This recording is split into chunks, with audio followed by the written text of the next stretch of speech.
lung हो नमस्कार आम बर्तमान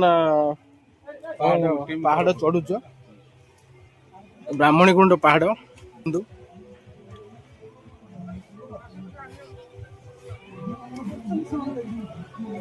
जाए हो तो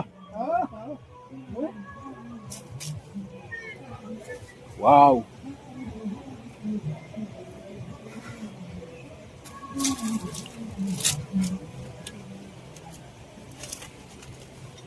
पूरा जबरदस्त व्यू अच्छी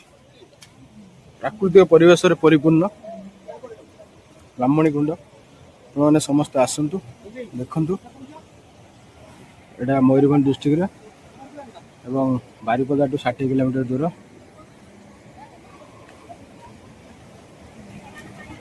बांगीरपोशी मात्र 30 किलोमीटर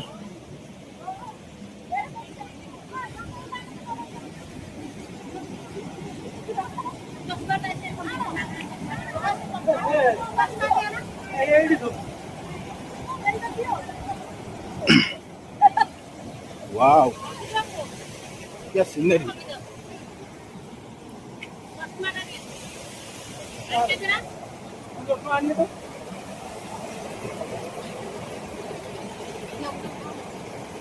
मेडा मेडी बस कौन कर कहतु ब्राह्मणीकुंड केमती लगुच भल लगुच तो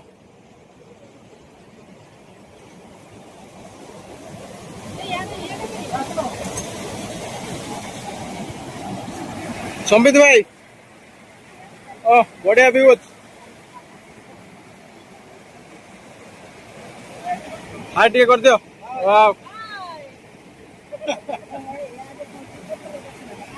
प्रताप बाबू आसतु आसतु वाव